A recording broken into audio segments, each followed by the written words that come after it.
Cuando estaba buscando el collar de mi difunta esposa, lo único que me quedaba de ella, mi hija anunció fríamente.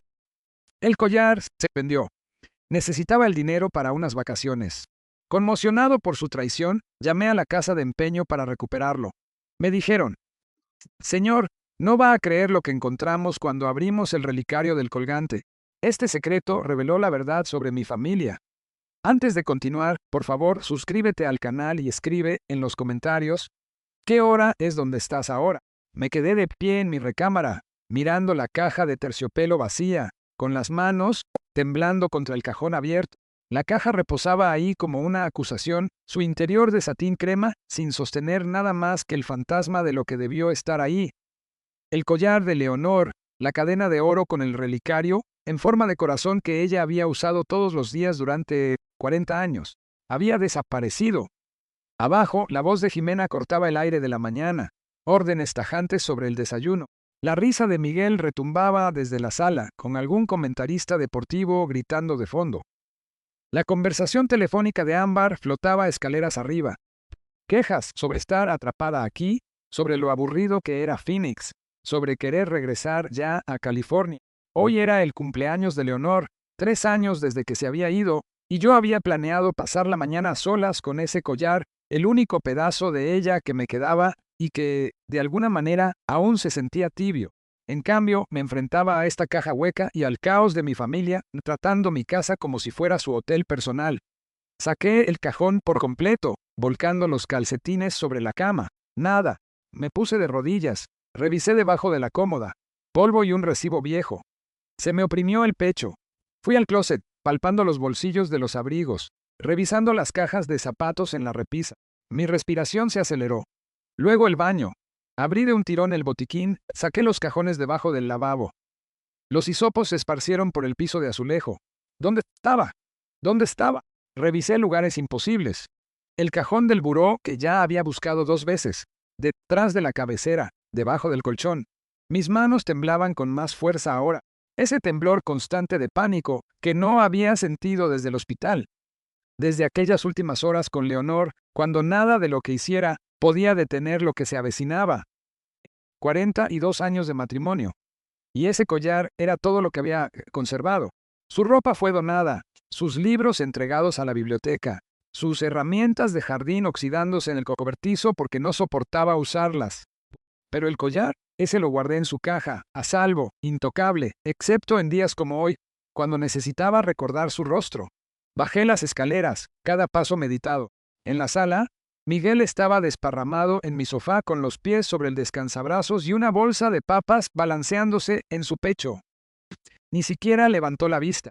Pasé por encima de las bolsas de compras de Ámbar amontonadas cerca de la escalera. Esquivé la mesa de centro que ella había empujado fuera de su lugar. Jimena estaba de pie en la barra de la cocina, el celular en una mano, el cuchillo en la otra, picando verduras con una precisión agresiva. Tac, tac, tac. Jimena, dije, ¿has visto? Estoy ocupada, papá. No levantó la mirada. Es importante. El collar de Leonor. Revisa tu cuarto.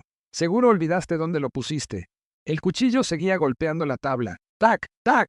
Ya revisé mi cuarto, dije, esforzándome por mantener la voz nivelada. He revisado por todas partes. El collar ya no está. Ella suspiró. Esa exhalación particular que había perfeccionado durante los últimos 2 años, desde que se mudaron con nosotros. Esa que decía que yo era una molestia, una carga que ella había aceptado llevar por pura caridad. Nadie quiere tus cosas viejas, papá. Era de tu madre. Se me cerró la garganta. Lo único que guardé. Pues debiste tener más cuidado con él. Me quedé ahí, viéndola picar apio en pedacitos violentos. Y algo en mi pecho se enfrió. No era una furia caliente. Era frío, como la temperatura que cae en picada antes de una tormenta. Jimena, por favor, me obligué a decirlo en voz baja. Necesito saber qué le pasó. Por fin se detuvo, soltó el cuchillo, se giró para mirarme y sus ojos no tenían ni una gota de calidez. Llevaban años sin tenerla, la verdad. Pero me había estado engañando, ¿no es así? Diciéndome que ésta seguía siendo mi hija, la hija de Leonor, la niña que solía traernos dientes de león del jardín. Está bien, dijo, lo vendí, a una casa de empeño por la calle Thomas. Las palabras no tuvieron sentido al principio. Lo vendió. Mi hija vendió el collar de Leonor. ¿Tú qué? Necesitábamos $800 para Hawái. Dijiste que no cuando te pedí, así que busqué otra manera. Su voz no tenía ni una pizca de arrepentimiento, ningún reconocimiento de haber hecho algo malo. Volvió a tomar el cuchillo, retomó su tarea. Desde la sala, la voz de Miguel llegó flotando, perezosa y satisfecha. Nada más estaba ahí arrumbado, Guillermo. Leonor ya no está. Los muertos no necesitan joyas. Ni siquiera se sentó para decirlo. Mantuvo los ojos en la televisión, se rascó la panza y agarró otro puñado de papas. La naturaleza casual de aquello de alguna manera lo hacía peor que si hubiera estado enojado o a la defensiva. Para él era simplemente obvio. Claro que lo habían vendido. ¿Por qué no lo harían? En las escaleras, Ámbar se rió. Ese sonido brillante y hueco de alguien que encuentra genuinamente gracioso el dolor ajeno. ¡Ay, abuelo! No seas dramático. Es solo un collar. Mi mamá nos consiguió unas vacaciones increíbles. La miré de verdad. 23 años, la nieta de Leonor, y tenía los mismos ojos vacíos que su madre. ¿Cuándo había pasado eso? ¿O simplemente me había negado a verlo? Tu abuela usó eso todos los días durante 40 años, dije en un susurro. Ámbar se encogió de hombros, dándose la vuelta, con el celular pegado a la oreja otra vez. Bueno, ahora alguien más lo va a usar. El ciclo de la vida o lo que sea. Me quedé de pie en mi cocina. Mi cocina, en la casa que Leonor y yo habíamos comprado en el 85, la casa que habíamos llenado con 42 años de recuerdos, y miré a estas tres personas.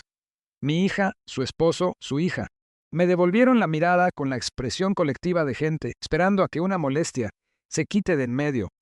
De que me di la vuelta y caminé hacia mi cuarto, cerré la puerta a mis espaldas con un clic suave, y me senté a la orilla de la cama. La caja de terciopelo vacía seguía en la cómoda donde la había dejado. La tomé, la abrí, la cerré, la abrí de nuevo, la cerré. El movimiento mecánico calmó algo dentro de mí.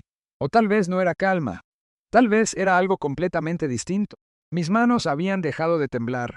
Me quedé sentado mucho tiempo, con la caja descansando sobre mis rodillas, y sentí que algo se acomodaba dentro de mi pecho, no rompiéndose.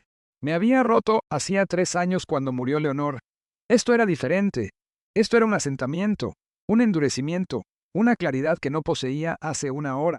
Habían vendido el collar de Leonor para irse de vacaciones. Jimena había entrado a mi recámara, a mi cajón privado. Había tomado la única cosa que yo atesoraba y la había cambiado por dinero para gastar, y Miguel y Ámbar no le veían nada de malo a eso. Nada en absoluto. Me puse de pie, coloqué la caja con cuidado de vuelta en la cómoda y alcancé mi teléfono en el buró. Mis manos se mantuvieron firmes mientras abría el navegador y escribía Casas de Empeño Phoenix. Mi dedo flotaba sobre la pantalla del teléfono, desplazándose por la lista de casas de empeño esparcidas por todo Phoenix. La caja de terciopelo vacía reposaba a mi lado en la cama, un pequeño testigo cuadrado de lo que estaba a punto de hacer. Mi mano ya no temblaba. Eso me sorprendió más que cualquier otra cosa en esta mañana. Empecé a llamar. La primera tienda, Empeños Estrella de la Suerte, no lo tenía. La mujer que contestó sonaba aburrida. La segunda tienda, Efectivo Express, me dejó en espera durante 6 minutos antes de decirme que no. La tercera había cerrado permanentemente. La cuarta no contestó. Me quedé sentado en la cama para cada llamada, describiendo el collar de la misma manera cada vez. Cadena de oro, relicario de corazón, la inscripción adentro dice, para siempre G y L, de 14 quilates, comprado ayer, probablemente. Cada vez, les daba las gracias cortésmente y pasaba al siguiente número. La voz de Jimena subía ocasionalmente desde la planta baja, dándole órdenes a alguien. Los comentaristas deportivos de Miguel proveían un murmullo constante de fondo. Lo ignoré todo. La sexta llamada fue diferente. Empeños Oro del Desierto. Habla don Héctor. Busco un collar de oro con un relicario en forma de corazón, dije. Se lo vendieron ayer. Una pausa. Ah, sí, recuerdo esa pieza. Un trabajo artesanal hermoso. ¿Es usted el esposo? Se me apretó el pecho. Lo soy. Ella es... Mi esposa falleció hace 3 años. Lo siento mucho. Su voz tenía una empatía genuina. Señor, hay algo que debe saber sobre ese relicario. Me enderecé. ¿A qué se refiere? Cuando lo estaba examinando, el relicario se abrió. Había una pequeña nota adentro. El cuarto se inclinó ligeramente. ¿Una nota? Eso, yo no sabía que se abría. La saqué con cuidado. No quería dañarla. Tiene números escritos. Banco algo. 40 años de matrimonio, y nunca supe que el relicario se abría. Leonor lo había llevado contra su piel todos los días, y nunca se me ocurrió buscar un broche, nunca intenté abrirlo. ¿Le dijo a la mujer que lo vendió? Pregunté. Ya se había ido, honestamente. No estoy seguro de que ella supiera que se abría tampoco. Parecía tener mucha prisa. Claro que la tenía. Jimena corriendo para convertir las joyas de mi esposa en dinero para sus vacaciones.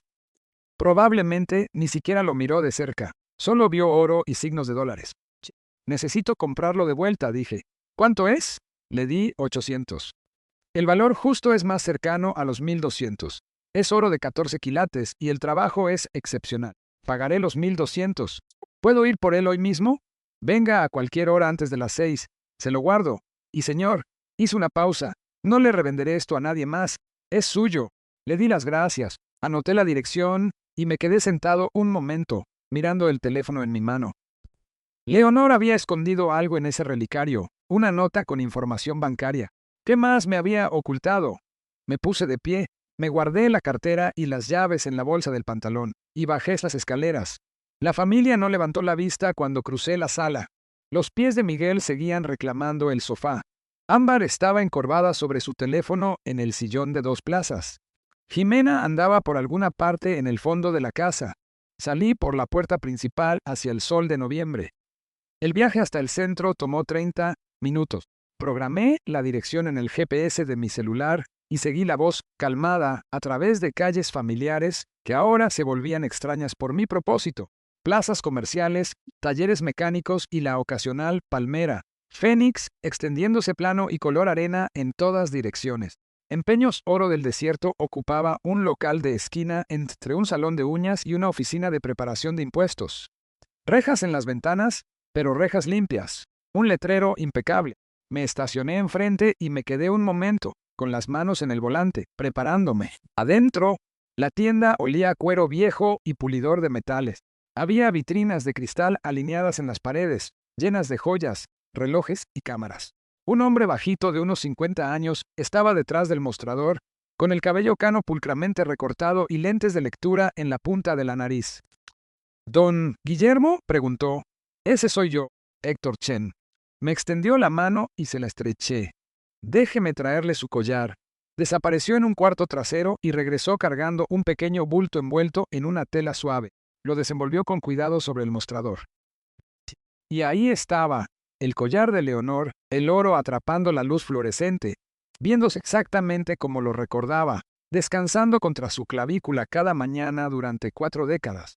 La joven que lo vendió, dijo Héctor en voz baja, de unos 40 y tantos, parecía tener prisa. No quiso negociar. Le di 800 porque eso es lo justo por el peso, pero supe de inmediato que valía más. Hizo una pausa. ¿Es su hija? No respondí a eso. Solo saqué mi cartera y conté los billetes hasta llegar a 1200.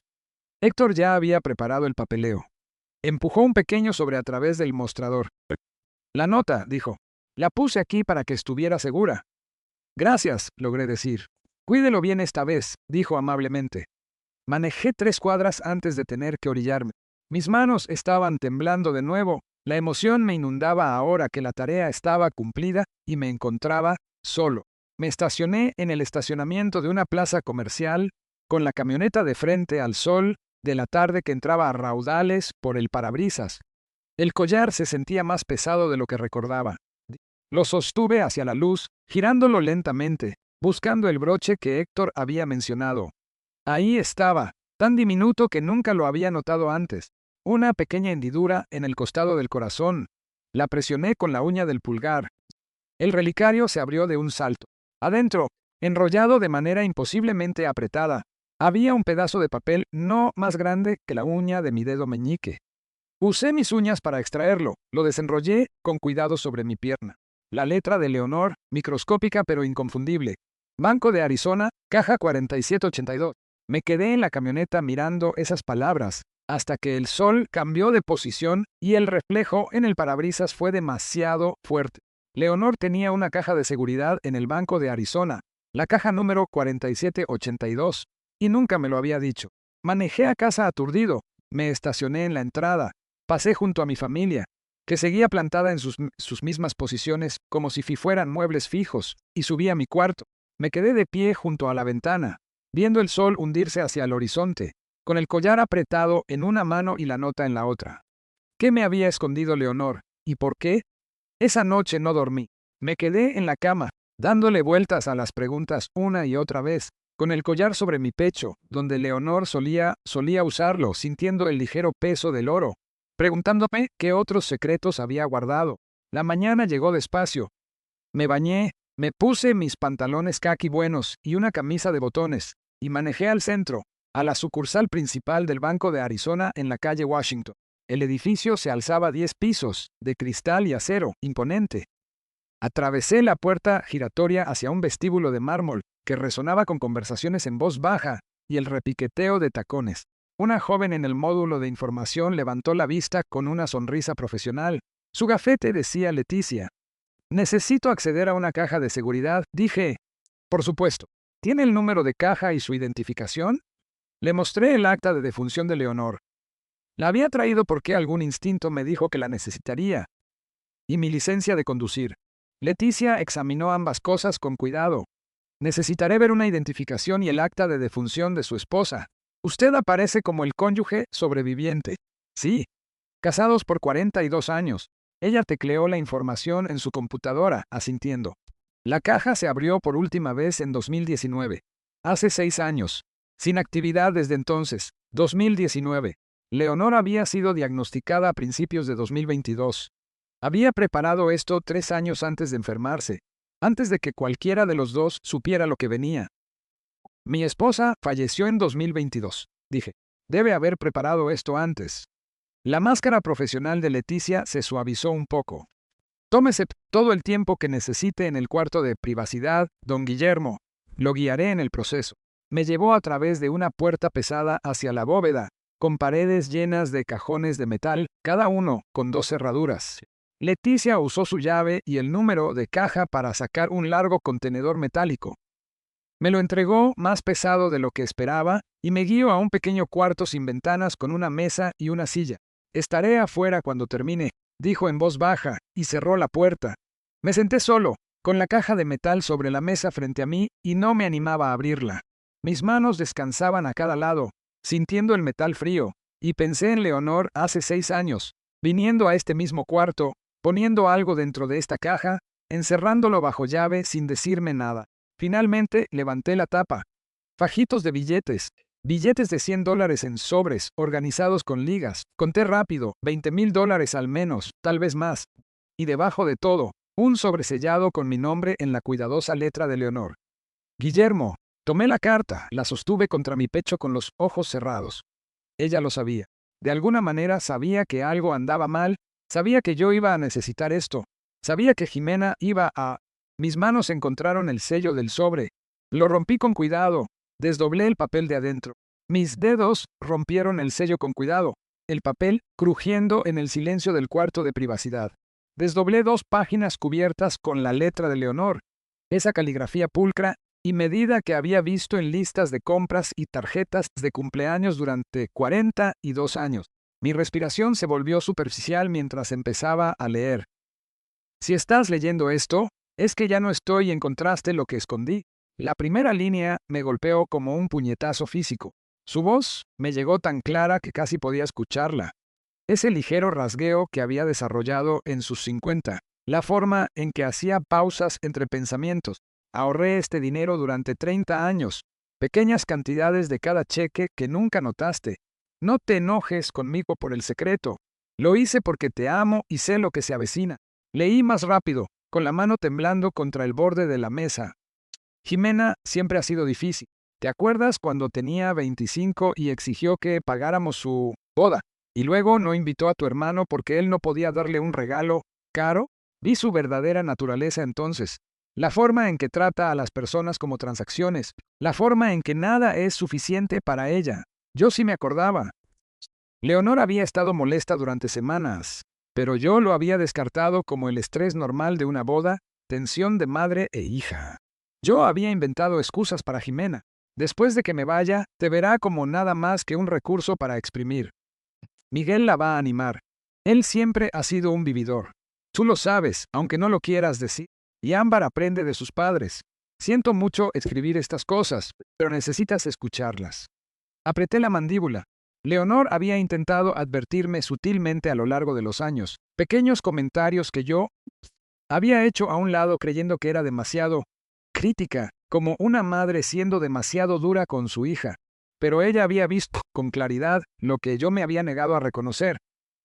Estos ahorros son para ti, mi amor. $27,000 para protegerte cuando por fin veas lo que yo vi. No dejes que te conviertan en una víctima. Eres más fuerte de lo que crees. Sé fuerte, vive para ti. La casa, el dinero, todo. Es tuyo. Tú trabajaste por ello. No dejes que te lo quiten por culpa o por obligación. Dejé de leer. Apreté la carta contra mi pecho. 27,000, más lo que había en la caja. Había contado rápido, estimando más de 20,000 extra. Leonor había ahorrado casi $50,000 sin que yo lo supiera. ¿Cómo no me di cuenta? Todos esos años de ella, trabajando turnos de noche en el hospital, tomando horas extras, y yo había pensado que era solo su dedicación a la enfermería. El párrafo final. Ojalá pudiera estar ahí para protegerte, pero confío en que sabrás qué hacer cuando llegue el momento. Siempre has sido reflexivo, metódico, cuidadoso. Usa esas fortalezas ahora. No te dejes pisotear. Y sabe que te amo más que a nada en este mundo. Por siempre tuya, Leonor. Me quedé sentado en ese cuartito y volví a leer ciertos pasajes. El incidente de la boda, la advertencia sobre Miguel, las instrucciones de ser fuerte. Cada palabra se sentía como la validación que no sabía que necesitaba tan desesperadamente. Leonor había visto todo, entendido todo, y se había preparado para este momento. Doblé la carta con precisión, la metí en el bolsillo de mi saco, sobre mi corazón. El efectivo se quedó en la caja. Era demasiado para cargarlo de forma segura, y aún no estaba seguro de qué haría con él. Me puse de pie. Empujé la silla. Abrí la puerta. Leticia levantó la vista de su escritorio. ¿Todo listo, don Guillermo? Sí, gracias por su ayuda. De nada. Si necesita acceder a la caja de nuevo, solo llame antes. Caminé por el vestíbulo de mármol, mis pasos haciendo eco. Afuera, la luz del sol de la tarde me golpeó como un muro, cruda e implacable. Me senté en mi camioneta durante 10 minutos, mirando a través del parabrisas el muro de concreto del el estacionamiento de enfrente, sin verlo realmente. Leonor siempre cuidándome la espalda, incluso ahora, incluso desde el más allá. Toqué el collar debajo de mi camisa, sentí el metal tibio contra mi piel. El viaje a casa transcurrió en piloto automático. Semáforos, direccionales, incorporándome de carril. En una luz roja en la avenida central, presioné la palma de la mano contra la carta en mi bolsillo. Un claxon sonó detrás de mí. La luz se había puesto en verde. Aceleré mi mente procesando todo lo que había leído. La casa se veía diferente cuando me estacioné en la entrada. Me quedé observando a través de la ventana principal antes de bajarme. Jimena en el sofá, con los pies encogidos, el celular pegado a la oreja, riéndose de algo. Miguel desparramado en mi sillón reclinable. El regalo de mi 30 aniversario de bodas de Leonor. El cuero café desgastado con la forma de mi cuerpo. Ámbar en la mesa de la cocina. Frascos de esmalte de uñas esparcidos. Bolas de algodón por todos lados. Pintándose las uñas de un rosa chillante. Mi casa, mi espacio, ocupado como territorio conquistado. Entré. Nadie levantó la vista. Jimena notó el collar primero. La cadena se asomaba en mi cuello por donde la había metido debajo de la camisa. Sus ojos se clavaron en él y su expresión se endureció. ¿Ese es el collar de mi mamá? Lo recuperaste. Lo toqué protectoramente. Sí. Se puso de pie bajando el teléfono. Dámelo. Nosotros lo vendimos. Eso lo hace nuestro ahora. No puedes nada más quitárnoslo. Lo compré. Pagué $1,200. Su rostro se puso rojo. ¿Con el dinero de quién? Vives de una pensión fija. Esa es nuestra herencia la que estás desperdiciando. Nuestra herencia. Como si yo ya estuviera muerto. Como si todo lo que yo poseía ya les perteneciera. Miguel se levantó del sillón reclinable, se acercó. Jimena tiene razón. Estás gastando dinero que debería ser para la familia. Era el collar de mi esposa. ¿Tu esposa muerta? Lo dijo tan casual como si comentara sobre el clima. Tienes que superarlo, Guillermo. Enfrenta la realidad. ¿La realidad? Sí, estás viejo. Esta casa es demasiado grande para ti de todos modos. Cédela ahora. Ahórrale a todos el problema más adelante. Lo miré de verdad. Vi el cálculo en sus ojos, el afán apenas disimulado. Ya ni siquiera estaba fingiendo. Ninguno lo hacía. Desde la mesa, Ámbar metió su cuchara sin levantar la vista de sus uñas. Abuelo, estás siendo egoísta. Mi mamá y mi papá necesitan seguridad. Viven aquí sin pagar renta. Eso es lo que hace la familia. Nos cuidamos los unos a los otros. ¿Es eso lo que es esto?, pregunté en voz baja. ¿Cuidado? Nadie respondió a eso. Jimena se cruzó de brazos. La mandíbula de Miguel se tensó como si quisiera decir más. Ámbar le sopló a sus uñas mojadas. Caminé hacia mi cuarto y cerré la puerta. El suave clic de la chapa se sintió definitivo de alguna manera. Me senté en la cama, saqué la carta de Leonor, la desdoblé y volví a leer el párrafo final. Sé fuerte, vive para ti. Coloqué la carta con cuidado en el cajón de mi buró. De mi escritorio, saqué una libreta amarilla de tamaño legal y una pluma. Ya. Me senté en el escritorio que Leonor había comprado en una venta de garaje hacía años, con la superficie llena de marcas y sólida. En la parte superior de la primera página escribí 17 de marzo, acciones a tomar. Debajo comencé una lista. El primer punto, 1. Documentar todo. Desperté antes del amanecer el 18 de marzo, con la libreta en mi buró llena de notas de la noche anterior. Había pasado horas después de la confrontación pensando, planeando, niando, escribiendo, mi entrenamiento de ingeniería regresando. Identificar el problema, recopilar datos, desarrollar soluciones, ejecutar sistemáticamente. Me vestí sin hacer ruido en la oscuridad. La casa estaba en silencio a mi alrededor. Mi familia aún dormía la mona de su noche de televisión y quejas. Me moví por el pasillo como un fantasma, cada a paso deliberado y suave. En la sala le tomé fotos a las pertenencias de Miguel tiradas por todas partes. Botas de trabajo junto a la puerta. Él no trabajaba. Su chamarra aventada en el brazo del sofá. Controles remotos. Bolsas de papas. Latas de cerveza en la mesita lateral. Mi mesa de centro empujada a casi 1 metro de donde debería estar para acomodar su desparrame. El baño fue lo siguiente. El maquillaje de Ámbar cubría cada centímetro de espacio en el lavabo. Frascos de base, labiales, paletas de sombras, brochas paradas en vasos. Le tomé foto a todo. El cuarto de visitas que Leonor había usado para sus manualidades ahora servía como closet de Jimena. Abrí la puerta, vi los percheros con ropa, zapatos alineados contra la pared. También le tomé foto a eso. En la cocina abrí el refrigerador, cada artículo comprado por mí. Saqué el recibo de mi cartera, $243 de hace 3 días. Le tomé foto a la comida, luego al recibo junto a ella. El recibo de luz estaba en la barra, $287. Mi nombre en la parte superior, nunca reembolsado. También le tomé foto a eso. De vuelta en mi cuarto a las 6:30, transferí las fotos a mi laptop. Creé carpetas organizadas por fecha y categoría. Esta sería mi evidencia, innegable, documentada. Durante las siguientes 2 semanas me volví metódico al respecto.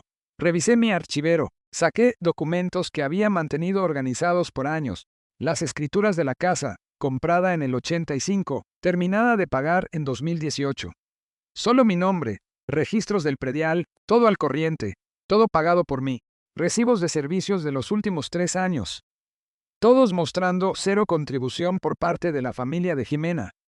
El 25 de marzo, cuando todos se fueron por el día, Jimena a su trabajo de medio tiempo en el consultorio dental, Miguel supuestamente a buscar trabajo, Ámbar a verse con amigas, instalé la cámara. Había investigado la ley de Arizona con cuidado. Consentimiento de una sola parte para grabar. Mi casa, mi derecho a asegurarla. Había encontrado un sistema de cámaras en Internet que se disfrazaba de detector de humo. Lo pedí con envío de 2 días. La instalación me tomó 1 hora. Vi un tutorial en mi laptop 2 veces. Luego quité con cuidado el viejo detector de humo en la esquina de la sala. La nueva unidad se veía idéntica, pero contenía un lente de cámara gran angular, apenas visible detrás de la rejilla de plástico blanco. La monté, probé la conexión en mi celular. Vista perfecta del sofá, la entrada de la cocina y la mayor parte de la planta baja. No sentí ninguna culpa. Este era mi hogar, mi propiedad. Habían perdido cualquier expectativa de privacidad en el momento en que empezaron a tramar cómo quitarme todo. Las grabaciones demostraron ser valiosas rápidamente. Para el 29 de marzo tenía horas de material. Esa noche me senté en el escritorio de mi cuarto, con la puerta con seguro, la laptop abierta, observando. La voz de Jimena se escuchaba clara. No puedo creer que haya gastado 1,200 en ese collar. Ese es nuestro dinero. Miguel desde el sofá. Se está portando egoísta. Los viejos se ponen así. Cuando esta casa sea nuestra, lo primero que haré es remodelar. Este lugar está atascado en el 85. Tal vez no tengamos que esperar mucho. Tiene, ¿qué? 67. ¿Cuántos años le quedan de verdad? Guardé el clip, lo etiqueté con cuidado. Evidencia 329. Discusión de herencia MP4. Otro clip del 1 de abril mostraba a Ámbar por teléfono con una amiga, sentada en las escaleras. Mi abuelo es un dolor de cabeza. Se puso todo raro porque mi mamá vendió un collar viejo. La voz de la amiga, tenue. ¿Por qué lo vendió? Necesitábamos lana para Hawái. Él no quiso dárnosla, así que mi mamá se encargó ella misma. Honestamente, me alegraré cuando esta casa sea nuestra y no tengamos que lidiar con sus dramas. Mi rostro permaneció impasible mientras miraba. Guardé el clip, lo añadí a la creciente carpeta. La ciencia forense financiera tomó más tiempo.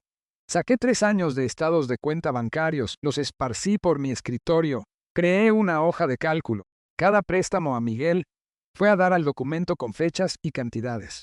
500 para reparaciones del carro en mayo de 2022, 1,200 para una emergencia en agosto de 2022, 2,000 para una oportunidad de inversión en noviembre de 2022. Y así, mes tras mes, añadí fórmulas. Vi el total subir. Para cuando terminé, el número en la parte inferior leía $18,500. La columna de pagos reales no contenía más que ceros. Imprimí la hoja de cálculo. La añadí a mi carpeta de evidencias. Encontré estados de cuenta de la tarjeta de crédito de Jimena mezclados con mi correo. Había estado usando mi dirección sin preguntar. El viaje a Hawái estaba desglosado claramente. $4,200, incluyendo vuelos, hotel, excursiones, más los 800 por vender el collar de Leonor. Para principios de abril, mi carpeta había engordado con documentación. Son fotografías, videos, registros financieros, documentos de la propiedad, todo organizado con pestañas y etiquetas. Me senté en mi escritorio una noche, con la carpeta abierta frente a mí, y supe que era el momento. Tomé mi celular. Busqué abogados de derecho de la tercera edad Phoenix. El despacho de Patricia Morales apareció tercero en los resultados. Protegiendo los derechos de las personas mayores. Abogada experimentada. Llamé a la mañana siguiente. Su recepcionista me programó para el 3 de abril a las 2 de la tarde.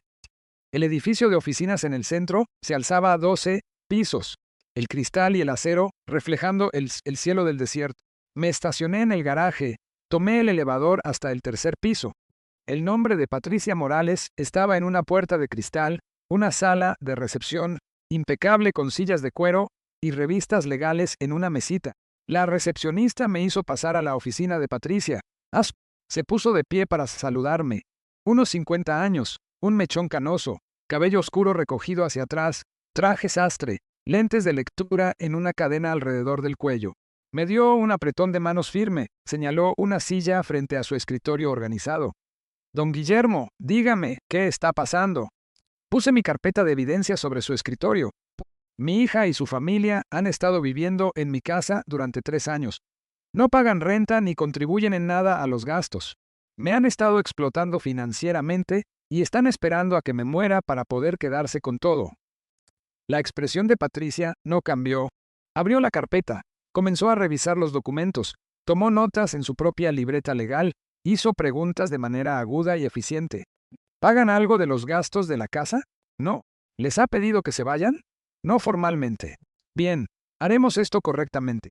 Continuó hojeando la carpeta, viendo los clips de video en mi laptop, examinando la hoja de cálculo, leyendo los documentos de la propiedad.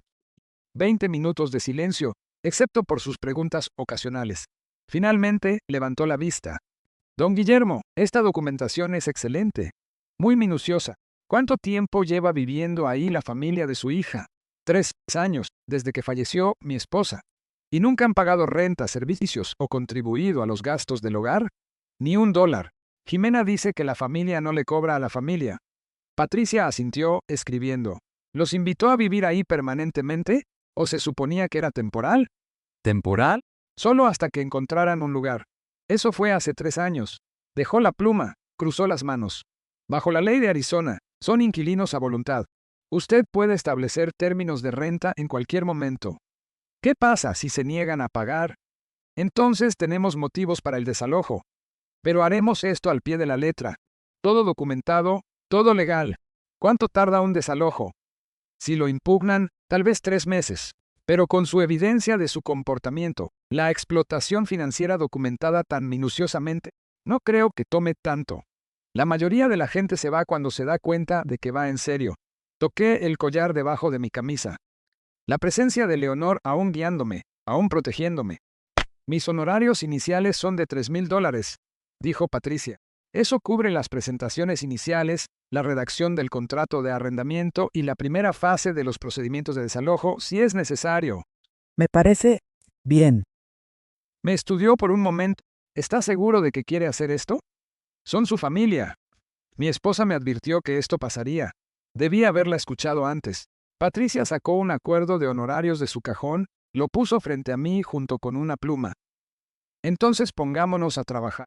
Firmé con pulso firme, mi firma sólida, a lo largo de la línea inferior, y deslicé el documento de vuelta a través de su escritorio. Lo tomó, lo metió en una carpeta, sus movimientos precisos y profesionales. Tendré el contrato de arrendamiento redactado para la próxima semana. Lo entregaremos formalmente y veremos cómo responden. Me puse de pie, le estreché la mano de nuevo. Gracias. No me dé las gracias todavía. Esto apenas comienza. Salí de su oficina hacia el pasillo. La puerta se cerró a mis espaldas con un clic suave que se sintió como algo terminando y algo más comenzando. La guerra había empezado oficialmente. Una semana después de firmar con Patricia, estaba sentado en el escritorio de mi cuarto, revisando el contrato de arrendamiento que ella me había enviado por correo. 3 páginas con formato profesional, densas con lenguaje legal.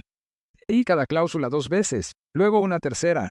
Renta, 1,500 mensuales, pagaderos antes del 1 de cada mes, pago del 50% de los costos de servicios, comportamiento respetuoso hacia el dueño de la propiedad y disfrute pacífico del inmueble, período de aviso de 30 días si el inquilino no cumple con los términos establecidos. El precio de mercado por un espacio comparable en Phoenix rondaba los $2,200. Patricia me había explicado la estrategia.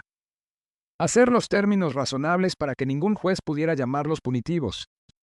Esto no se trataba de exprimir a Jimena, se trataba de establecer mis derechos como dueño de la propiedad y su estatus como inquilinos.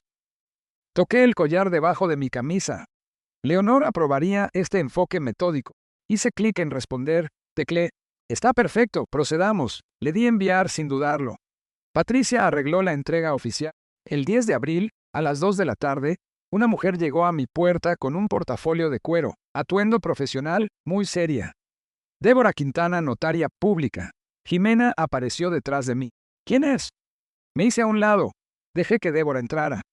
Caminó hasta la mesa del comedor, abrió su portafolio, sacó el contrato de arrendamiento y su sello notarial. Jimena rondaba, irradiando sospecha. Señora Toms, estoy aquí para entregarle un contrato de arrendamiento por esta propiedad. La voz de Débora tenía un peso formal. Por favor, léalo y firme de recibido. Jimena le arrebató el documento. Sus ojos se movieron rápidamente por la primera página. Su expresión se oscureció con cada línea. ¿1,500 al mes? ¿Servicios? Esto es una locura. El documento detalla los términos de su residencia continua, dijo Débora con calma. No está obligada a aceptar, solo a reconocer que lo ha recibido. No voy a firmar nada. Débora hizo una anotación en su formato. Anotado. La notificación está completa de todos modos. Tiene 30 días para responder. Jimena se volvió hacia mí. ¿Qué es esto? ¿Una especie de broma? Es un contrato de renta legalmente requerido. Somos tu familia. Esta casa nos pertenece. Esta casa me pertenece a mí. Las escrituras están a mi nombre. Ustedes son inquilinos. ¿Inquilinos? ¿Inquilinos? ¿Cómo? ¿Te atreves? Miguel salió de la sala, tomó el acuerdo de las manos temblorosas de Jimena, lo leyó rápido, con el rostro enrojeciendo. No estás pensando con claridad, Guillermo. Tal vez necesitas que un doctor evalúe tu estado mental. Mi estado mental está perfecto. Ya veremos qué dice un juez. Audiencia de competencia. Conseguiremos la tutela. Eres bienvenido a intentarlo. Dio un paso hacia mí, usando su ventaja de altura. No tienes idea de lo que estás empezando, viejo. Débora recogió sus materiales con eficiencia claramente acostumbrada a situaciones hostiles. Se fue sin ceremonia. La puerta se cerró tras ella con un clic definitivo. Los términos son razonables, dijo hacia el silencio. Por debajo del precio del mercado en esta zona. No te vamos a pagar renta. La voz de Jimena se quebró. Entonces se tienen que ir. La mandíbula de Miguel se tensó. No nos vamos a ir a ninguna parte. Tienen 30 días. Después de eso, la decisión ya no será suya.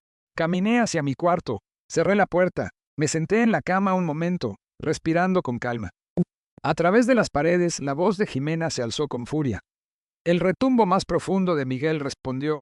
El tono más agudo de Ámbar se unió al coro. Yo tenía otros movimientos que hacer.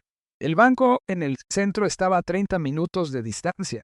Me estacioné en su garaje, subí en el elevador, pedí hablar con un gerente.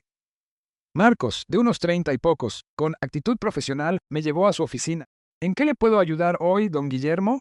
Deslicé la vieja tarjeta de firmas de Jimena por su escritorio. Necesito que le quiten todo acceso a mis cuentas. Marcos tecleó en su computadora. Frunció el ceño. No ha accedido a la cuenta recientemente, pero hubo un intento la semana pasada, el 3 de abril. Lo denegamos porque no tenía la identificación adecuada, pero afirmó estar actuando en su nombre. Apreté la mandíbula. El mismo día que me había reunido con Patricia, Jimena había intentado vaciar mis cuentas mientras yo conseguía representación legal. Bórrenla por completo. Nuevas contraseñas, nuevas preguntas de seguridad. También marcaré la cuenta para intentos de fraude. Marcos tomó notas. ¿Le gustaría la documentación del intento de acceso? Sí, imprima el registro de seguridad. Lo hizo. Lo añadí a mi creciente carpeta de evidencias. A la mañana siguiente, me reuní con Andrés Morales, un especialista en sucesiones que Patricia me había recomendado. Su oficina ocupaba el segundo piso de un edificio tranquilo cerca de la montaña Camelback. Andrés revisó mi testamento actual. Todo para Jimena, redactado hace 5 años. Lo hizo a un lado y sacó documentos nuevos. ¿Estás seguro de estos cambios? Completamente seguro. Puse mis iniciales en cada página. 3 beneficiarios. La Coalición para Personas Sin Hogar de Phoenix, la Fundación de Investigación de la Memoria y el Centro de Defensa de los Derechos de las Personas Mayores de Arizona. Organizaciones que hacían un bien real en el mundo. Jimena no recibiría nada. Andrés fue testigo de mi firma, aplicó su sello notarial, selló el documento en un sobre y me entregó una copia. Efectivo inmediatamente, don Guillermo. Gracias. De vuelta en casa, evité la sala donde mi familia se congregaba. Escuché a Jimena al teléfono. Sé que el abogado de mamá podría ayudar. Yo no conocía al abogado de la familia de Leonor, pero dudaba que tomara el lado de Jimena una vez que entendiera la situación. En los siguientes días documenté todo. Miguel bloqueándome accidentalmente en los pasillos. Jimena revisando mi correspondencia. Encontré varias cartas abiertas y vueltas a doblar, escondidas en el cajón de la cocina. Debajo de los trapos de los platos, incluyendo la carta de Patricia con la estrategia legal detallada. Delito federal, alteración de correspondencia. Fotografié los sobres violados, el escondite, todo, la noche del 14 de abril. Intenté salir de mi cuarto para cenar. Miguel estaba apoyado contra la pared directamente afuera de mi puerta. Con permiso, no se movió. Tenemos que hablar de esta tontería de la renta. Muévete, por favor. Se hizo un poco a un lado. No lo suficiente. Y si no lo hago, llamaré a la policía. Se rió. ¿Por qué? Estoy parado en un pasillo. Eventualmente se movió, pero el mensaje fue claro. La cámara del pasillo captó todo. Su posicionamiento deliberado, su negativa a moverse, su postura amenazante. Esa misma noche, escaló las cosas aún más. Yo estaba preparándome un té en la cocina cuando entró, acercándose demasiado, invadiendo mi espacio. Cuando intenté esquivarlo, me empujó. No lo suficientemente fuerte como para tirarme, pero sí lo suficiente para hacerme tropezar contra la barra. ¡Cuidado, viejo! Los accidentes pasan a tu edad. La cámara trasera lo captó a la perfección. Su mano haciendo contacto, mi cuerpo tambaleándose por la fuerza, su sonrisa de satisfacción. No le respondí. Tomé mi té, me fui a mi cuarto, le puse seguro a la puerta. En mi escritorio, recopilé todo metódicamente. El video de Miguel bloqueando mi puerta, el video del empujón, una agresión clara, fotos del correo interceptado, notificaciones del banco sobre el intento de acceso de Jimena. Creé una carpeta. Evidencia de desalojo de emergencia, con subcarpetas organizadas. Escribí un correo a Patricia detallando cada violación. Adjunté la carpeta completa. Su respuesta llegó en minutos. Llámeme de inmediato. Esto lo cambia todo. Llamé, ella contestó al primer timbre. Guillermo, el empujón es agresión, la alteración del correo es federal. El intento de fraude bancario es explotación de personas mayores. ¿Qué significa esto? Significa que no vamos a esperar 30 días. Voy a solicitar un desalojo de emergencia basado en violencia doméstica y abuso financiero. ¿Qué tan rápido? Audiencia en la corte en un plazo de 2 semanas. Traiga toda su evidencia. Se van a arrepentir de haber escalado esto. El 15 de abril, otra notificación de mi banco apareció en mi bandeja de entrada. Jimena había hecho un segundo intento de acceder a mi cuenta, esta vez afirmando que yo le había otorgado un poder notarial. El banco lo denegó, lo marcó como posible fraude a una persona mayor. Le reenvié el correo a Patricia. Asunto. Escalada. Cuerpo del mensaje. 2 palabras. Más municiones. Le di enviar. Vi aparecer la confirmación. Cerré la laptop lentamente. A través de la puerta de mi cuarto, las voces de Jimena y Miguel se alzaban en una discusión, planeando su siguiente movimiento, sin duda. Todavía creyendo que tenían algunas cartas bajo la manga. No tenían idea de lo que se les venía encima. A la mañana siguiente, entré a la cocina y encontré a Jimena sentada a la mesa con un desconocido. Un hombre con un traje barato, su maletín abierto, papeles esparcidos frente a él. Los ojos de Jimena estaban enrojecidos, con pañuelos desechables arrugados en el puño. Levantó la vista. Papá, él es mi abogado, el licenciado Carmona. Tenemos que hablar. Roberto Carmona se puso de pie, me extendió la mano. Se la estreché, pero me quedé de pie. Don Guillermo, he revisado el contrato de arrendamiento que le entregó a mi clienta. Señaló una silla. No me senté. Creo que hay margen para negociar. Los términos se mantienen. Jimena hizo gestos de súplica desde su asiento. Carmona la miró, luego volvió a mirarme a mí. Señor, puedo hablar con franqueza. No esperó permiso. Usted está en todo su derecho. La casa está a su nombre únicamente. Los términos de renta son razonables, de hecho por debajo del mercado. Mi consejo legal para mi clienta es que cumpla con el acuerdo o se mude. El rostro de Jimena se desmoronó. Eso no puede estar bien. Dile que se equivoca, papá. No se equivoca. Carmona cerró su maletín con un chasquido decisivo. Señora Thompson, su padre es dueño absoluto de esta propiedad.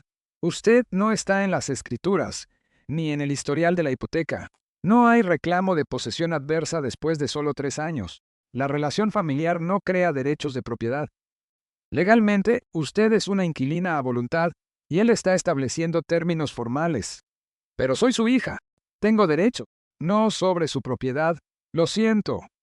Carmona se levantó. Don Guillermo, si me disculpa. Se fue rápido, claramente queriendo poner distancia de la creciente histeria de Jimena. En el momento en que la puerta se cerró, Jimena se volvió hacia mí. No puedo creer que nos estés haciendo esto. Mi mamá estaría devastada. Tu madre me dejó una carta. Me advirtió sobre ti. Jimena se congeló. ¿Qué carta? Estás mintiendo. Ella sabía exactamente quién eras. Tenía razón en todo. Sus lágrimas se detuvieron como si hubieran accionado un interruptor. Su voz se endureció. Te vas a arrepentir de esto. Entró furiosa al cuarto de visitas, azotó la puerta. La escuché al teléfono de inmediato, su voz subiendo y bajando en quejas. Durante los siguientes días, lanzó una campaña sistemática.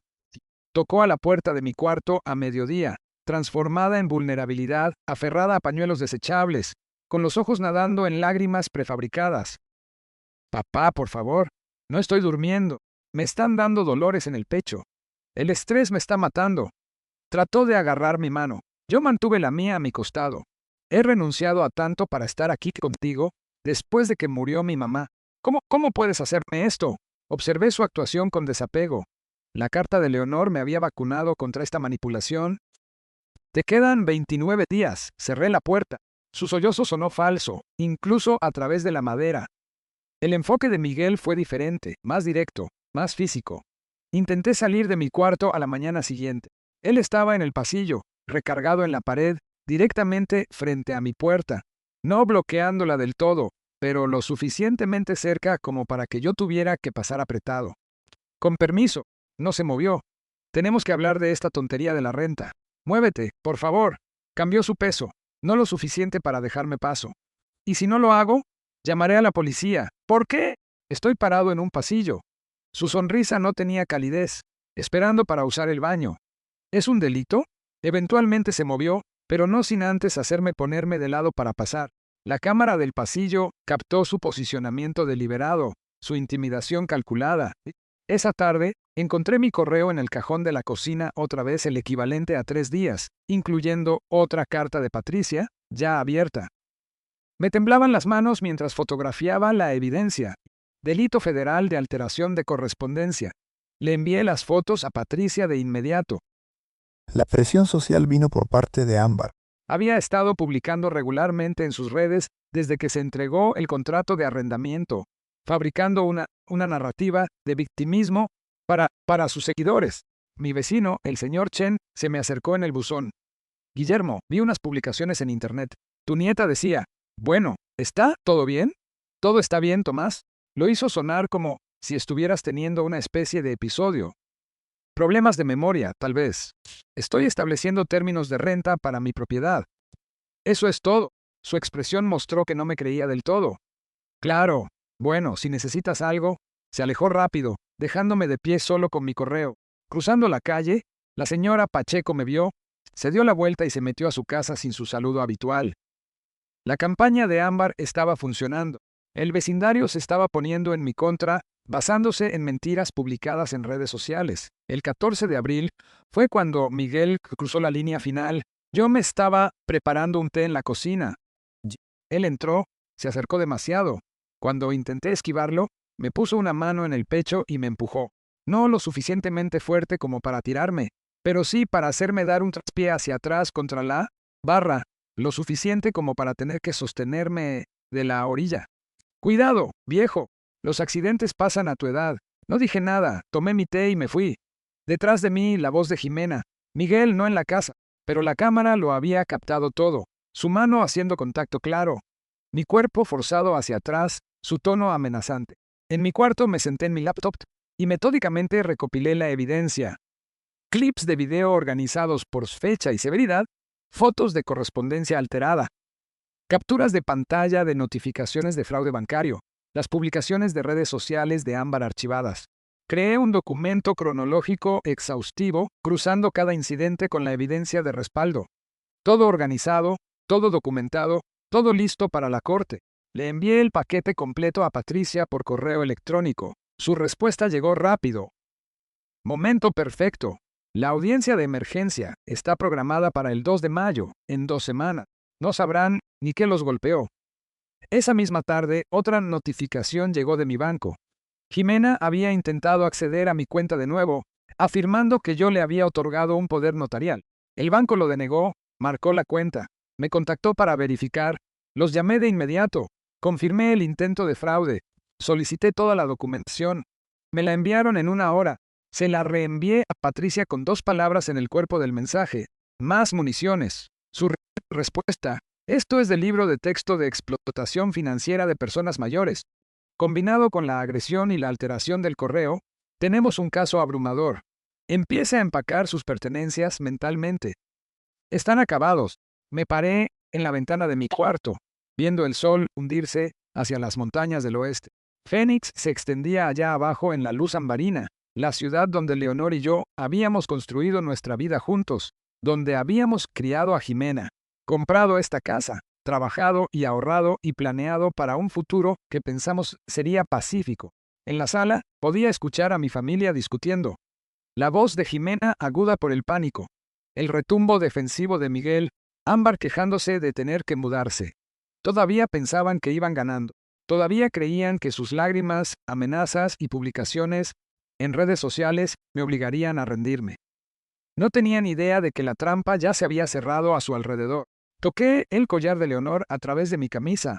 Sentí el oro tibio contra mi piel y me permití la más mínima de las sonrisas.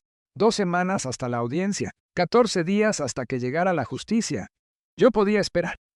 2 semanas después, estaba sentado en la sala del tribunal viendo a la jueza Margarita Stone revisar documentos en su estrado. Había llegado la audiencia de emergencia. Patricia estaba sentada a mi lado, con 2 carpetas de acordeón sobre la mesa frente a ella. Al otro lado del pasillo, Jimena se acurrucaba con Carmona y Miguel, los tres evitando mi mirada. La jueza Stone levantó la vista, con su cabello gris acero enmarcando unos ojos agudos que claramente habían visto a través de incontables disputas familiares. He revisado la evidencia presentada por la licenciada Morales. Los videos son particularmente perturbadores. Carmona se puso de pie. Su señoría, esta es una disputa familiar. Las emociones están a flor de piel. Licenciado Carmona, una agresión es una agresión sin importar la relación familiar, y la alteración de correspondencia es un delito federal. La voz de la jueza cortó su excusa. Voy a emitir una orden de restricción temporal. El señor Thompson mantendrá una distancia de al menos 3 metros del señor Guillermo en todo momento dentro de la residencia compartida. Cualquier violación resultará en arresto inmediato. Miguel asintió a regañadientes, con la mandíbula apretada. La audiencia completa de desalojo está programada para el 2 de julio. El señor Guillermo está en su derecho de establecer términos de renta o tala o solicitar el desalojo de su propiedad. Patricia se inclinó hacia mí mientras nos poníamos de pie. 2 meses, pero estamos ganando. La familia regresó a casa esa tarde. La orden de restricción no cambió nada fundamental. Miguel mantuvo su distancia físicamente, pero la hostilidad seguía espesa como el humo. Se negaron a pagar los $1,500. Ignoraron cada comunicación de Patricia. Estaban de paracaidistas en mi casa, apostando a que yo me daría por vencido. A mediados de mayo, tomé una decisión que sorprendió incluso a Patricia. Quiero vender la casa. Silencio en el teléfono.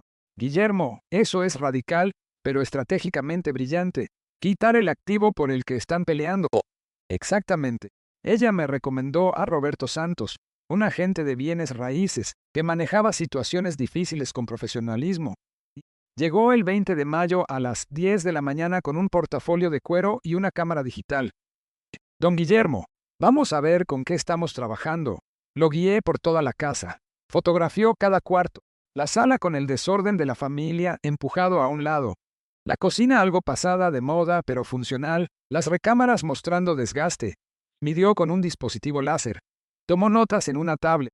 Jimena observaba desde el pasillo, con los brazos cruzados, sospechando pero sin entender del todo aún. En el patio trasero, Roberto midió la línea de la barda. Jimena salió hecha una furia. ¿Quién es usted? ¿Qué está haciendo? Roberto se mantuvo profesional. Soy un agente de bienes raíces con licencia realizando una evaluación de la propiedad. Se volvió hacia mí en el patio, el color drenándose de su rostro. Papá, ¿qué está pasando? Voy a vender la casa. No puedes. Avanzó un paso, luego se detuvo, recordando que la orden de restricción aplicaba a Miguel, calculando si aplicaba a ella. Esta casa es nuestra. Yo crecí aquí. Es mi casa. Mi nombre en las escrituras. Mi decisión. Roberto terminó sus medidas, me dio las gracias en voz baja y dejó a Jimena parada en el patio luciendo devastada. Al día siguiente, me llamó con su evaluación. La propiedad está en buenas condiciones. Algunas mejoras estéticas ayudarían, pero es comercializable tal como está. La pondría en 385,000. Debería esperar ofertas en el rango de los 375 a 385,000 en 2 semanas. ¿Qué tan rápido podemos movernos?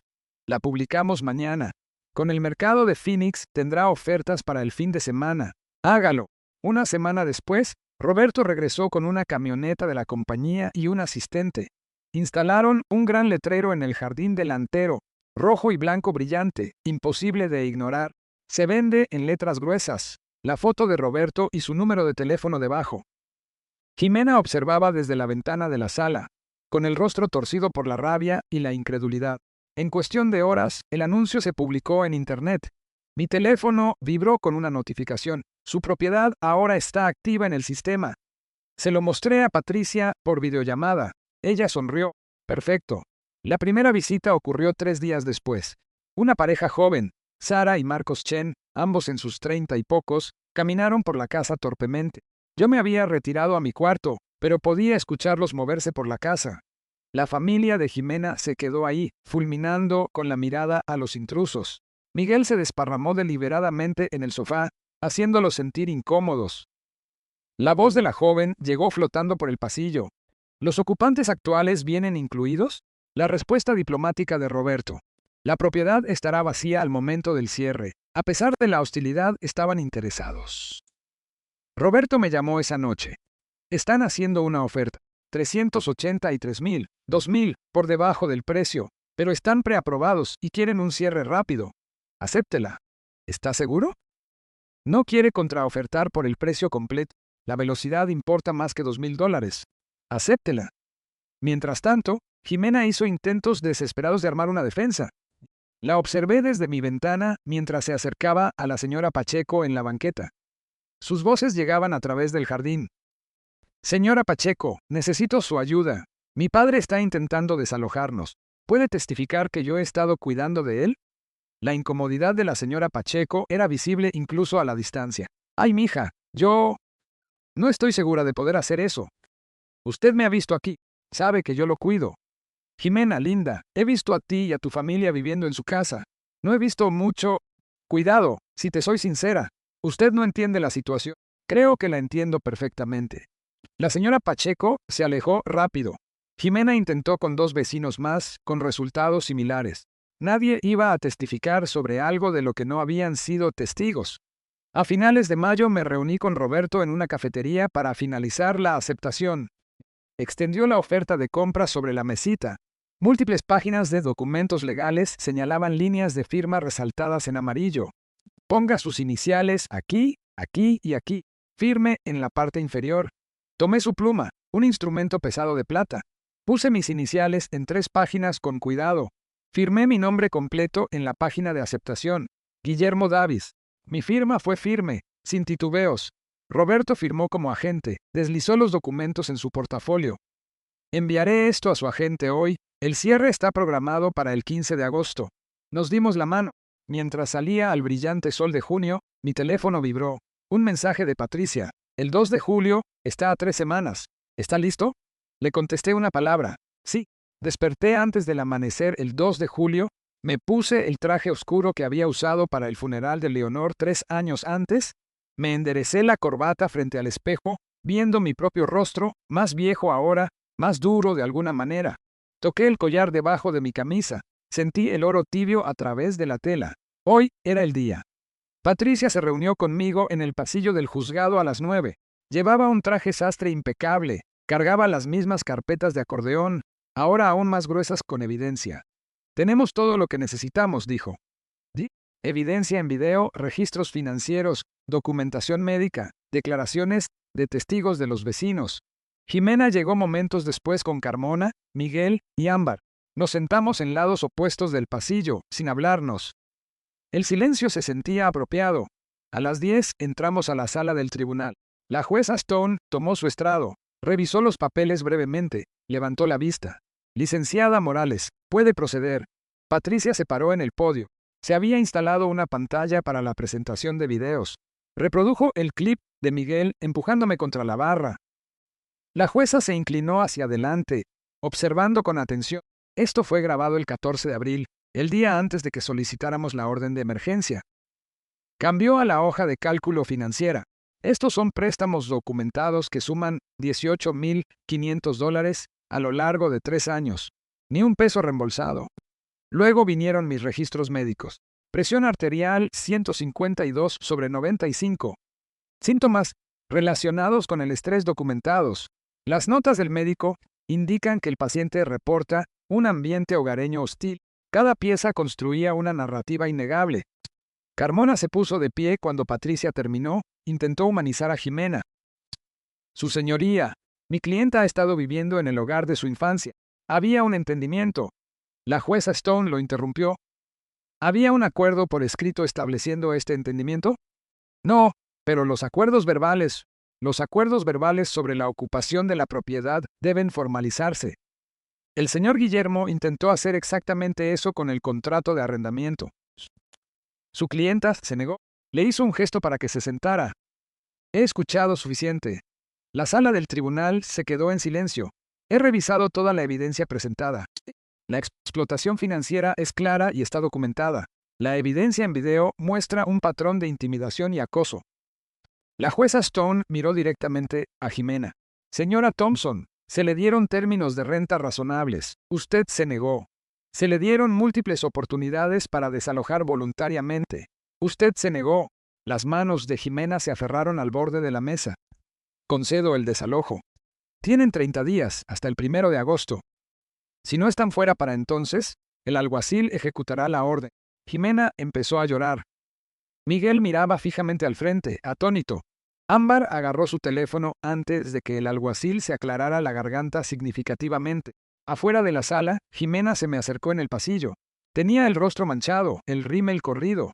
«Papá, por favor no hagas esto. Cambiaremos. Pagaremos la renta. Es demasiado tarde para eso. ¿A dónde se supone que vayamos? Ese ya no es mi problema. ¿Cómo puedes ser tan frío? Somos tu familia». La miré. La miré de verdad, viendo los rasgos de Leonor en su rostro, pero nada de la calidez de Leonor.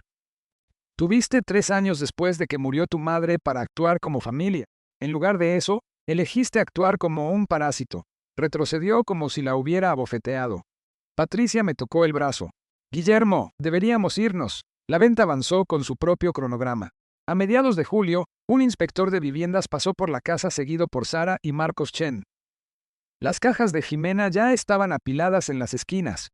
La realidad de la partida se estaba asentando. El inspector revisó los paneles eléctricos, la plomería, los cimientos. El calentador de agua es viejo, al techo le quedan tal vez 5 años. Nada grave. Sara me preguntó en voz baja, ¿ha vivido aquí mucho tiempo? 40 años. Construí la mayor parte de la terraza yo mismo. Marcos sonrió. Es una buena casa, sólida. Merece una familia que la aprecie. Sara entendió lo que yo no estaba diciendo. La cuidaremos bien. Es todo lo que pido. El 19 de julio, un día antes de la fecha límite, apareció un camión de mudanzas en la entrada. Me quedé en mi cuarto, con la puerta cerrada, escuchando los sonidos de la partida. Muebles arrastrándose por el piso, golpes de cajas, la voz de Jimena dando órdenes tajantes, Ámbar quejándose de tener que cargar cosas pesadas. Los vecinos observaban desde sus jardines, siendo testigos de la salida de la familia. Un toque en mi puerta. Abrí. Jimena estaba ahí de pie, exhausta, derrotada, cubierta de sudor y polvo. ¿Ya estás feliz? Conseguiste lo que querías. Yo no quería esto. Tú lo provocaste. Nunca te voy a perdonar. No necesito tu perdón. Tengo la aprobación de Leonor. Con eso basta. Su rostro se endureció. Espero que estés satisfecho. No estoy satisfecho, pero soy libre. Se dio la vuelta. Minutos después, el motor del camión rugió al cobrar vida. Observé desde mi ventana cómo salía en reversa, llevándose a mi hija lejos, tal vez por última vez. La casa se sintió diferente de inmediato, más ligera. El aire se movía con más libertad. Caminé por las habitaciones vacías mientras la luz del atardecer se filtraba por las ventanas. Cada paso resonaba. En la sala rasguños profundos marcaban la madera del piso donde habían arrastrado el sofá. La recámara principal tenía un agujero del tamaño de un puño en la pared, la ira de Miguel dejando su marca. La barra de la cocina estaba manchada. La puerta de una alacena colgaba chueca. Tomé foto a todo con mi celular, narrando en voz baja. 19 de julio, 6 de la tarde. Documentando las condiciones tras la partida de los ocupantes.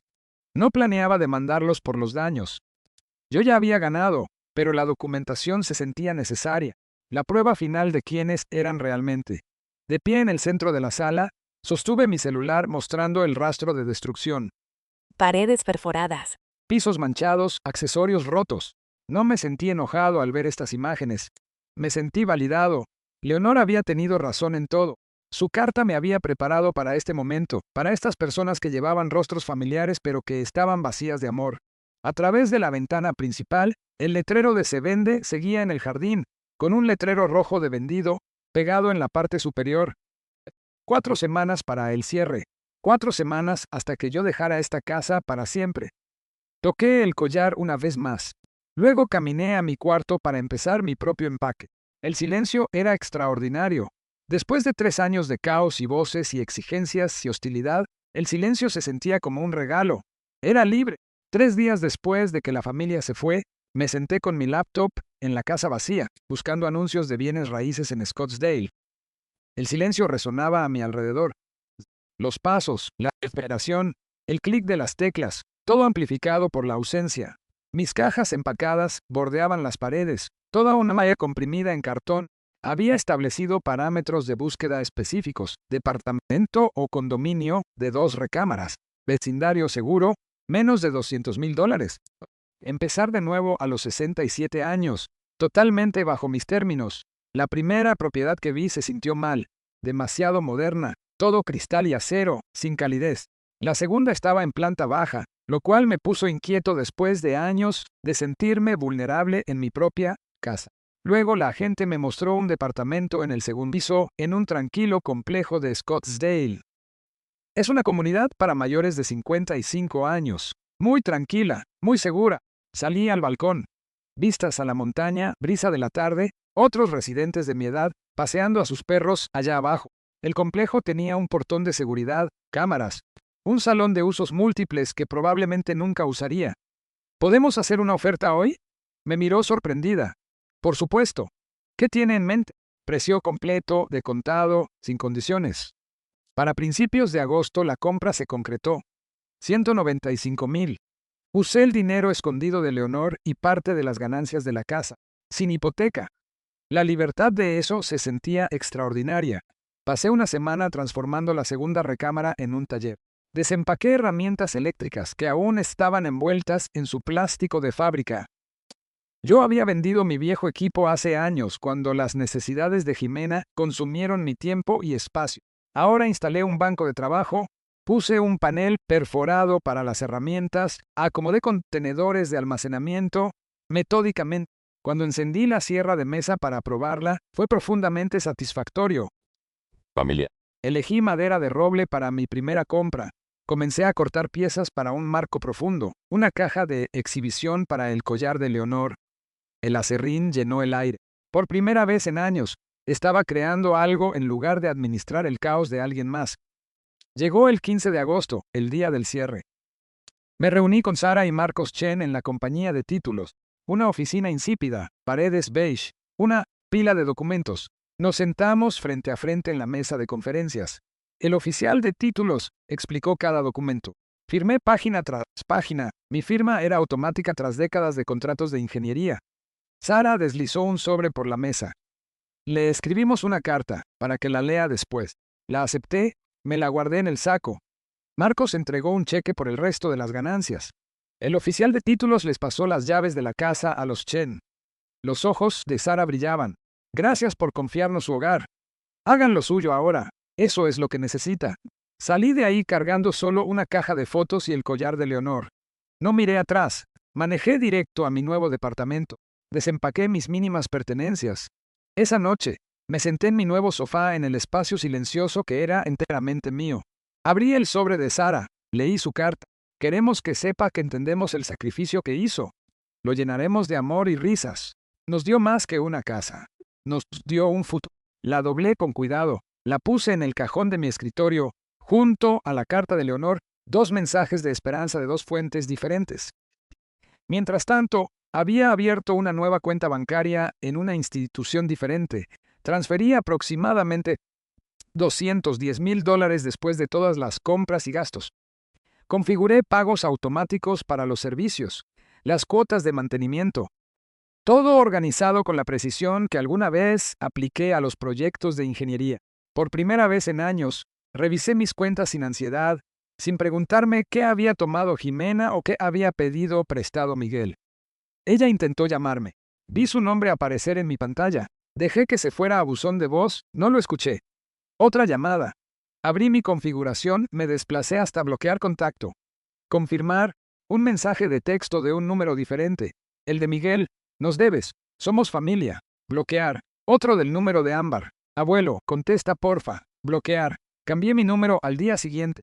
Se lo di solo a Patricia, a mi doctor y a la oficina de seguridad del complejo.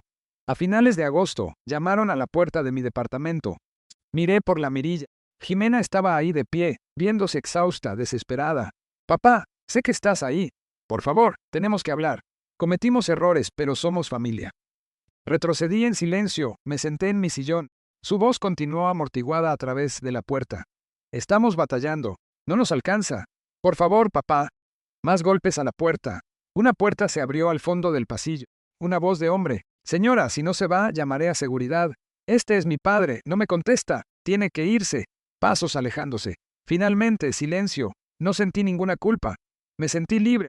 Esa noche, me paré en mi taller trabajando en la caja de exhibición de roble con uniones de cola de Milano, que requerían precisión y paciencia. Apliqué pegamento para madera, con cuidado. Encajé las piezas, las prensé para que secaran. Cuando estuvo terminada, monté el collar de Leonor adentro, lo colgué en la pared de mi sala en un lugar de honor. El oro atrapó la luz de la lámpara, brillando suavemente. Caminé hacia mi ventana, miré hacia las montañas de Scottsdale, oscureciéndose contra el cielo naranja. Mañana era 28 de agosto, 3 años desde que Leonor se fue. Tenía planes para ese aniversario. Buenos planes. Planes pacíficos. 2 días antes del aniversario de Leonor, me senté en la oficina de Patricia Morales por última vez. Deslizó un documento por su escritorio. Mi testamento recién finalizado. Es oficial. Todo va a las 3 organizaciones benéficas tal como especificó. Su hija está explícitamente excluida con la explicación de que ya ha recibido lo que usted considera su parte justa durante su vida. Leí la sección relevante en voz baja. A mi hija, Jimena Davis Thompson. No le dejo nada, ya que ha recibido un apoyo financiero sustancial durante mi vida, y ha demostrado a través de sus acciones que valora más mis bienes que nuestra relación. Es justo. Puse mis iniciales en cada página, firmé las 3 copias. Patricia y su asistente legal firmaron como testigos, se aplicó el sello notarial. Está protegido, dijo Patricia. Me mostró otro documento, un reporte médico de la doctora Sara Patel, especialista en geriatría. Jimena intentó solicitar la tutela. Afirmó que usted era mentalmente incompetente para manejar sus asuntos. No me sorprendió. Yo arreglé una evaluación exhaustiva. Los resultados: cognitivamente agudo, físicamente sano, plenamente competente. Su petición fue desestimada de inmediato. Me sentí reivindicado, pero no sorprendido. Siempre supe que estaba bien. Jimena era la que estaba rota.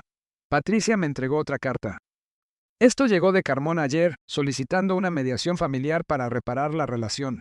La leí una vez. La desesperación era transparente. Jimena necesitaba dinero. Tenía la esperanza de que una reconciliación pudiera llevar a alguna herencia. No, dije simplemente. Redactaré una respuesta declinando. El asunto está cerrado. Gracias, Patricia, por todo. Ella sonrió. Fue un placer, don Guillermo. Usted merece justicia. Llegó el 28 de agosto. 3 años exactos desde la muerte de Leonor. Desperté antes del amanecer en mi nuevo departamento. Preparé café en mi pequeña cocina. El ritual familiar se sentía correcto. Saqué con cuidado el collar de Leonor de la caja de exhibición, lo sostuve en mi palma. El metal estaba frío, el relicario en forma de corazón era perfecto. Lo abrí. El diminuto espacio donde su nota había estado escondida ahora estaba vacío, pero yo recordaba cada palabra. Me senté en mi sillón, con el collar en una mano, su carta sacada del cajón de mi escritorio en la otra. La leí de nuevo. Sé fuerte, vive para ti. Lo hice, Leonor. Susurré a la habitación silenciosa. Soy libre. Llegaron las lágrimas, no de tristeza, sino de liberación. Ella me había salvado incluso después de la muerte. Me había dado permiso para elegirme a mí mismo por encima de la obligación. Tuviste razón en todo. Gracias por no darte por vencida conmigo. Regresé el collar a su lugar de honor en la pared, donde atrapó la luz de la mañana. Esa tarde, me reuní con Diego Montes en un Starbucks en Scottsdale. Un viejo amigo de mis días de ingeniería, alguien con quien había perdido el contacto cuando la familia de Jimena consumió mi vida. Él llegó primero, cabello cano, sonrisa cálida. Nos dimos la mano, el gesto convirtiéndose en un breve abrazo. Intenté llamarte varias veces a lo largo de los años, dijo Diego, mientras nos sentábamos con nuestro café. Siempre mandaba a buzón. Estaba ocupado. Mi hija y su familia se mudaron conmigo después de que murió Leonor.